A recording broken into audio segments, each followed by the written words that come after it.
Tanur custody മരണത്തിൽ പോലീസിനെതിരായ മൊഴിയിൽ ഉറച്ച forensic surgeon doctor Hitesh Shankar. മർദ്ദനമാണ് താമിർ ജിഫ്രിയുടെ മരണകാരണമെന്നാണ് CBI ഫോറൻസിക് വിഭാഗത്തിന് നൽകിയ മൊഴി. മഞ്ചേരി മെഡിക്കൽ കോളേജിലെ ഫോറൻസിക് സർജനാണ് ഡോക്ടർ ഹിതേഷ് ശങ്കർ. കേസിൽ അന്വേഷണ സംഘത്തിന്റെ മൊഴിയെടുക്കൽ പൂർത്തിയായി.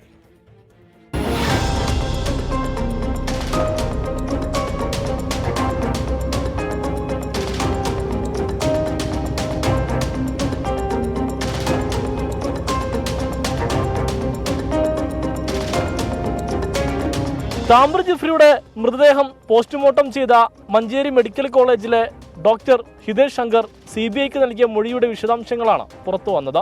ശ്വാസകോശത്തിലെ നീർക്കെട്ടാണ് മരണകാരണമെങ്കിലും നീർക്കെട്ടിനിടയാക്കിയത് മർദ്ദനമാണെന്നാണ് മൊഴി. താമിർ ജിഫ്രിയുടെ രോഗവിവരങ്ങളും ലഹരിയുടെ അളവും CBI സംഘം ശേഖരിച്ചു.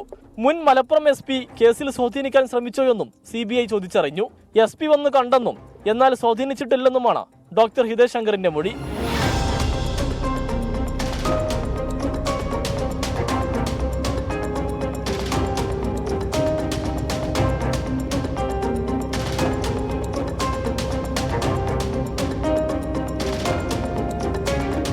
താമിറിന്റെ ശരീരത്തിൽ 21 മുറിവുകളുണ്ടെന്നാണ് postmortem report.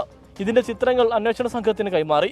CBI DYSP Kumar റോണക്കും സംഘവുമാണ് case അന്വേഷിക്കുന്നത്. 2023 ഓഗസ്റ്റ് 1 താനൂർ പോലീസ് കസ്റ്റഡിയിലിരിക്കെ താമിർ ജിഫ്രി മരിച്ചത്.